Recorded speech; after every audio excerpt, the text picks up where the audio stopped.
Top Bed Talk. Our next speaker is June Davis.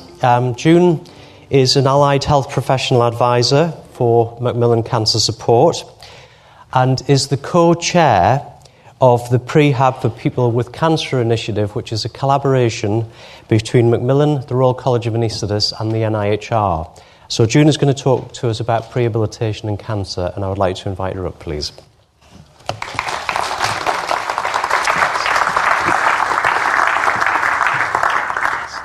Thank you so much for inviting me to speak on prehabilitation in cancer. It's fantastic to see so many people here, and the enthusiasm around this whole topic is quite palpable, to be fair.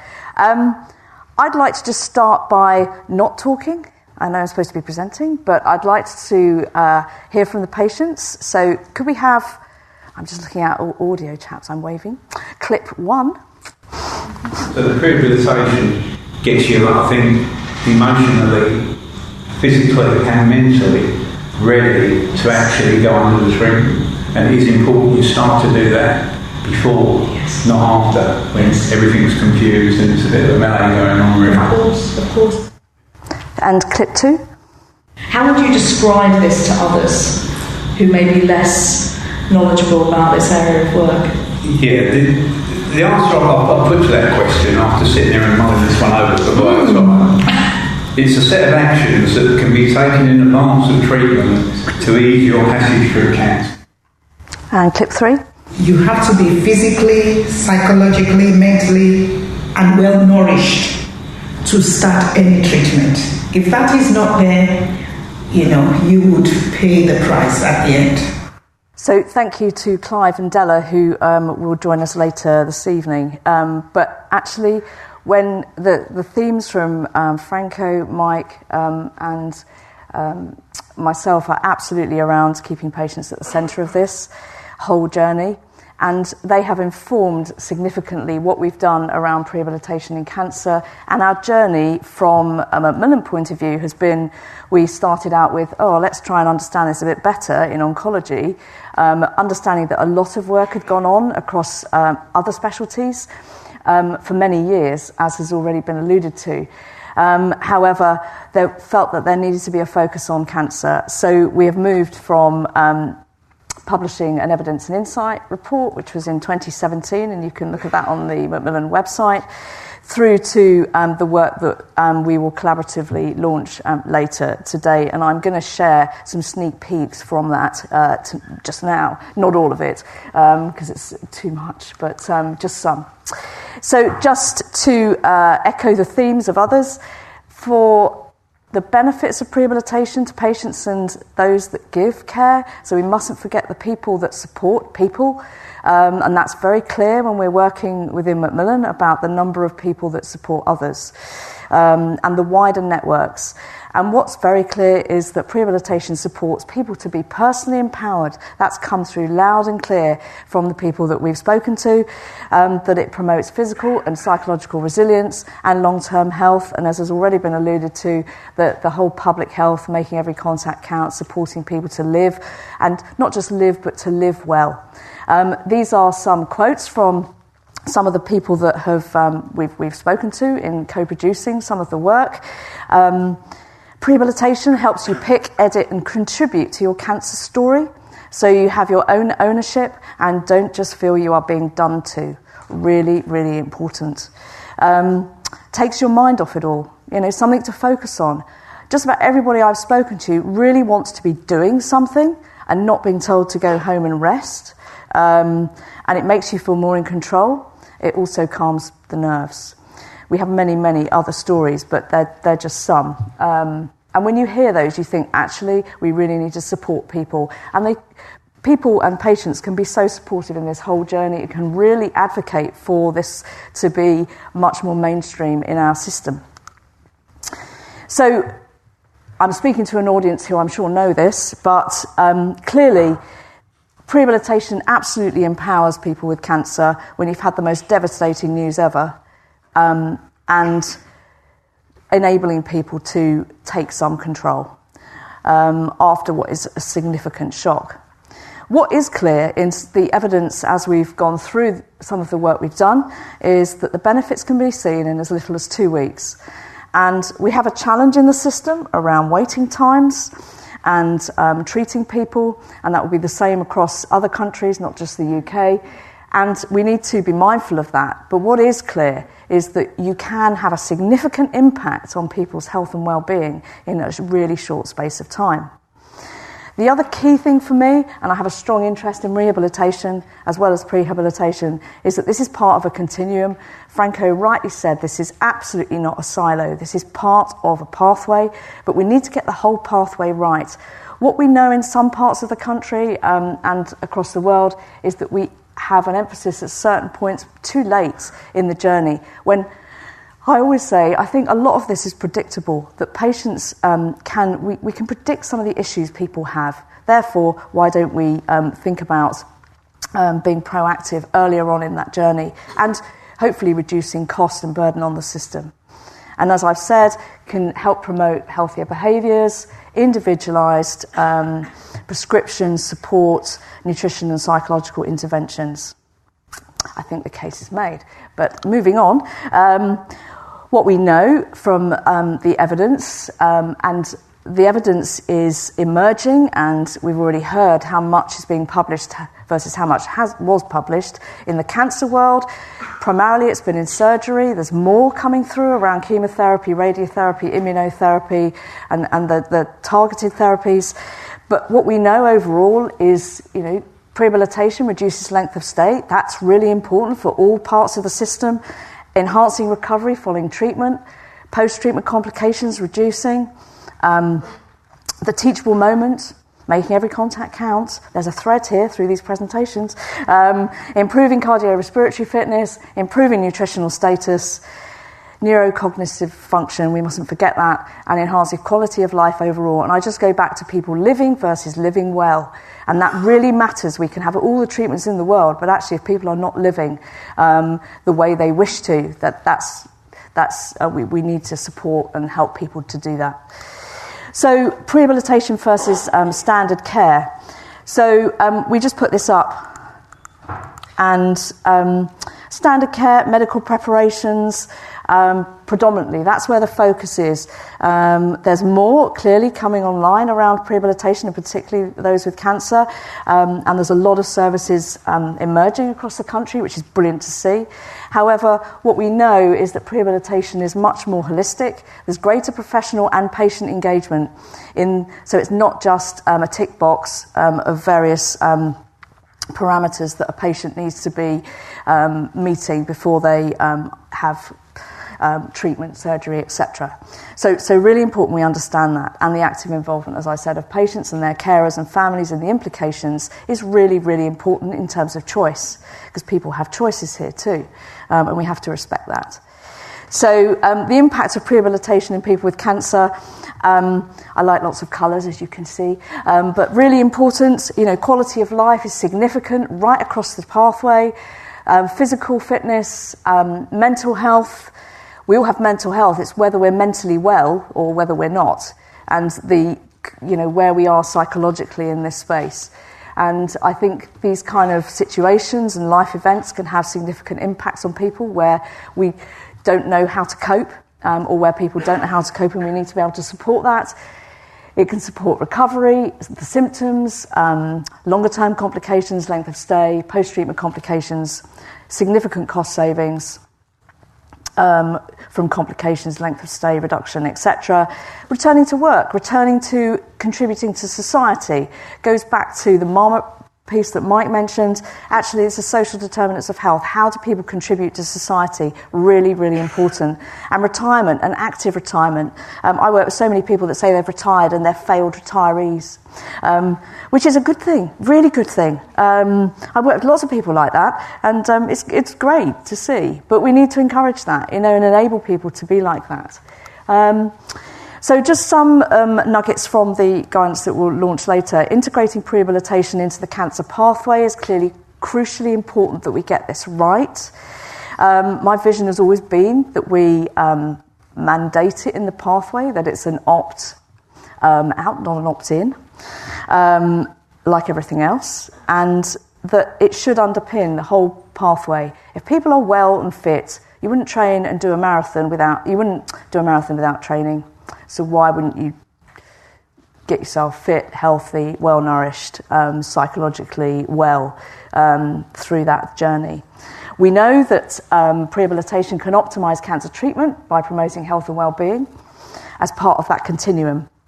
And one of the rehabilitation models is around prevention, restorative, supportive and palliative rehabilitation. So rehabilitation going right throughout, not just at the point of treatment and beyond, but much earlier. And that exercise, nutrition and psychological support should be integral to the care of people with cancer diagnosis. And we have that to a degree, but it is patchy and it's not consistent across the country and certainly not in every country in the world. So, it's another one of those really irritating slides. Let me just get it all up. Right. So, again, just to illustrate the point, if we hadn't already, that this is part of a continuum and that prehabilitation is at a point in that continuum. We've said, or I said earlier, that benefits can be seen in 2 weeks, but actually what we want and hope is that people will take on those choices and lifestyle changes throughout their ongoing lives for the benefit of all, and preventing other long-term conditions and other problems that may arise, nothing to do with any original diagnosis. Okay, I think another key thing which has already been mentioned is integrating prehabilitation into the cancer pathway and the involvement of cancer multidisciplinary teams, which are tumour-focused in the main, and that we are saying that there should be representation from those delivering prehabilitation in those teams. Really, really important to help influence the support that people need, and I think that perhaps links to some of what Franco was talking about frailty and those patients that might need a bit more help, support, and what you do in terms of best interest for people.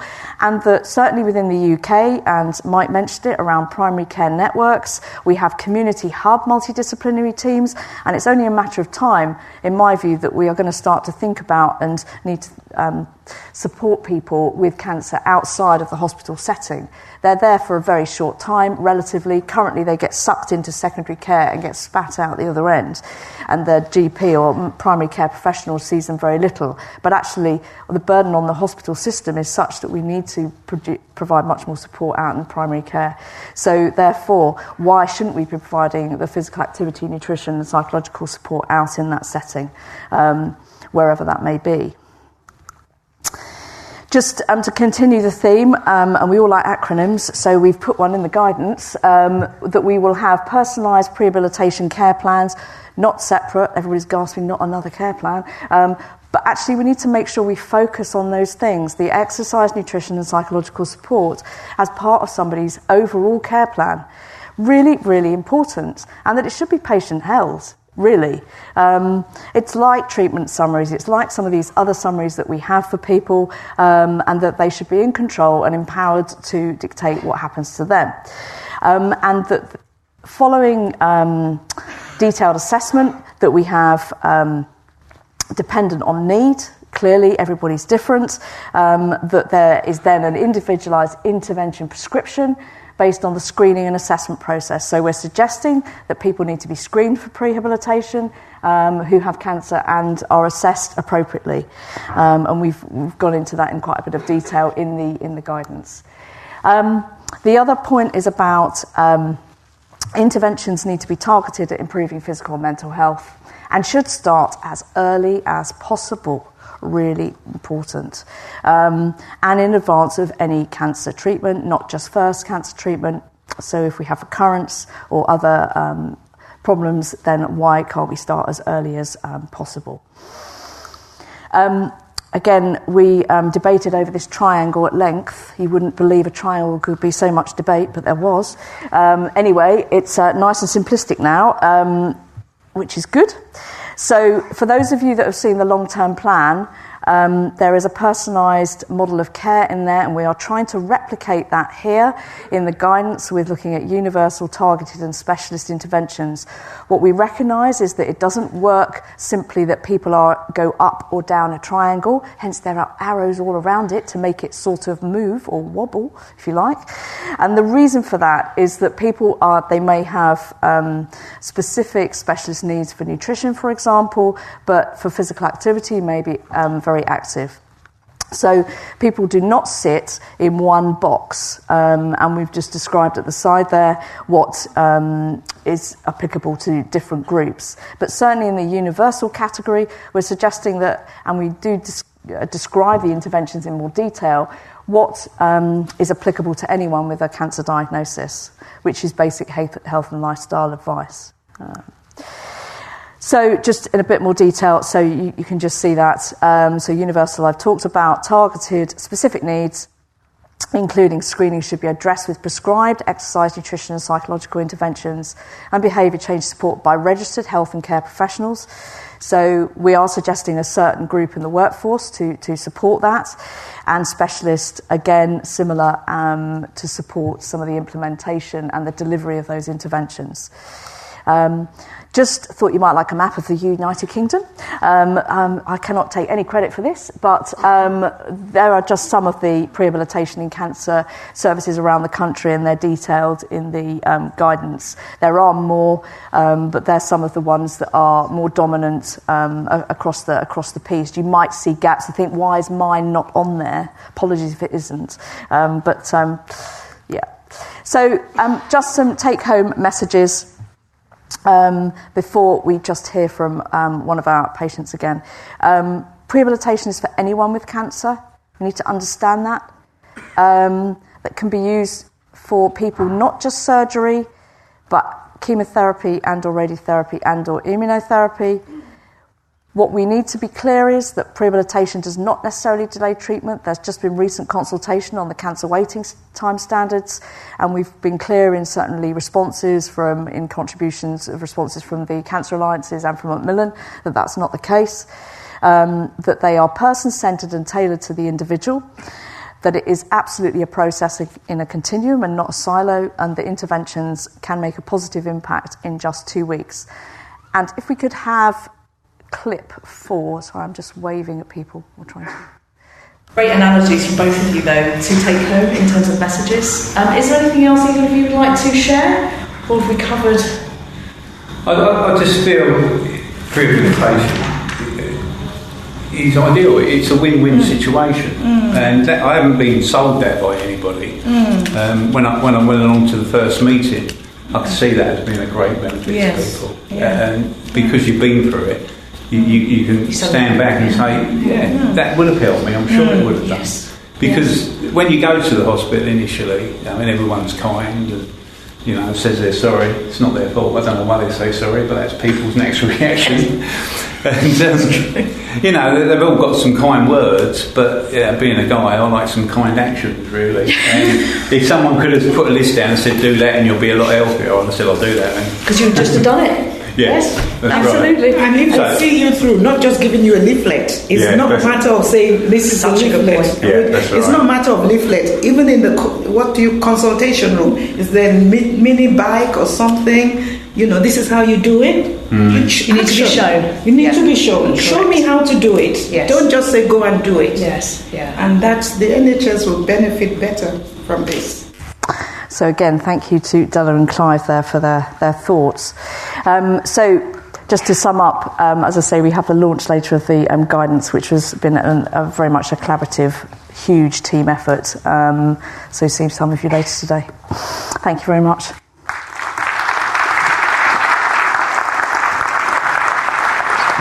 Lee Majerison here. Thanks for listening to Top Med Talk. Now, before we let you go, it's important that we remind you to subscribe to Top Med Talk. That way you'll never, ever miss another episode. Also, if we could encourage you to join us on social media, Twitter, Facebook, LinkedIn, YouTube, pretty much every single social media platform, we're there. Join us. And finally, check out topmedtalk.com. topmedtalk.com. If you go to our website, you can subscribe to email updates. That way we can always tell you where we're going to be, what we're going to be doing, and how you can join us. topmedtalk.com and click on the section marked email updates. Finally, Top Med Talk is proud to act as the broadcasting arm of EBPOM, Evidence-Based Perioperative Medicine. We'd love you to find out more about them as well. ebpom.org is their website. That's ebpom.org. And if you go to ebpom.org/meetings, you can find out about some of the wonderful meetings that we attend and cover across the year here on Top Med Talk. That's ebpom.org/meetings.